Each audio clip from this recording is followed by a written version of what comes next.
Good morning. I got your energy stories for the first week of February 2023. And the first one, First Solar will invest another $1.3 billion in its Ohio plant, expanding its manufacturing capability to 10.6 gigawatts by 2025. This in order to meet the burgeoning demand. With current capacity, the company's nearly fully sold out through 2026. Well, advanced geothermal company Eavor Technologies has completed its next-gen geothermal demonstration project in New Mexico. The company directionally drilled an 18,000-foot deep, two-leg, multilateral well through granite down to temps achieving 250 degrees centigrade, just shy of 500 degrees Fahrenheit. Achievement of these specific targets has triggered follow-on investment of an additional $10 million from BP Ventures. Allete Grid United plan to develop a $2.5 billion, 3,000 megawatt, 385-mile bidirectional high-voltage DC transmission link from central North Dakota to Colstrip, Montana, increasing the transfer capacity between the eastern and western interconnections. Federal and state permitting activity will start this year with a targeted commissioning date of 2029. The link should help ease congestion, improve reliability, and enable integration of more renewables. According to the National Renewable Energy Laboratory study, eastern and western interconnections are currently joined by only 7 high-voltage links totaling 1,320 megawatts. In transportation, TotalEnergies and Air Liquide will set up a JV to build out a network of over 100 hydrogen stations to fuel heavy-duty trucks on major European highways in France, Benelux, and Germany.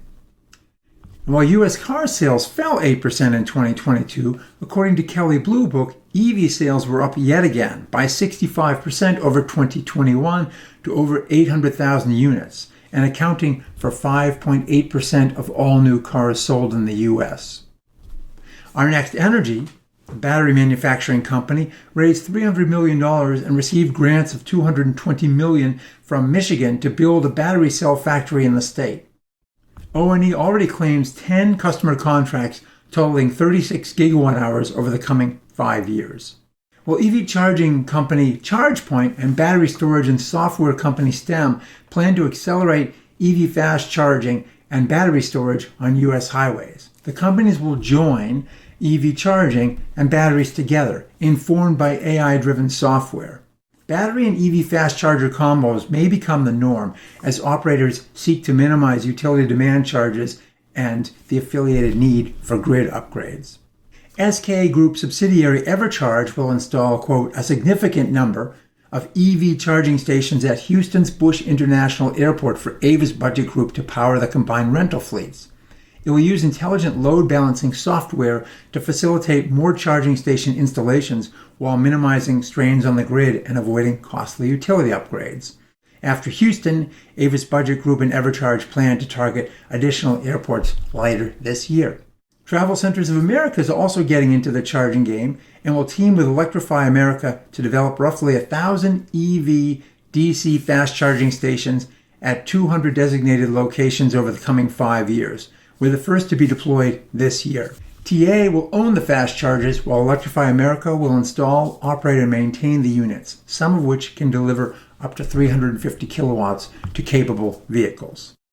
And General Motors, moving forward in its EV game, has conditionally okayed an investment of $650 million in Lithium Americas Corporation, offering GM exclusive access to Phase 1 of the Thacker Pass lithium mine in Nevada. This mine is the largest known domestic source of lithium and could support manufacture of up to 1 million EVs annually. The investment is contingent upon environmental and legal approvals. And finally, GE Hitachi Nuclear Energy, Ontario Power Group, SNC Lavalin, and Aecon Group signed a contract to build a BWRX 300 small modular nuclear reactor at the Darlington New Nuclear Project site in Ontario. Site preparation is underway, and the reactor go-live date is set for Q4 2028. Financial terms and energy delivery costs were not disclosed. Well, thanks for watching, and we'll see you again next week.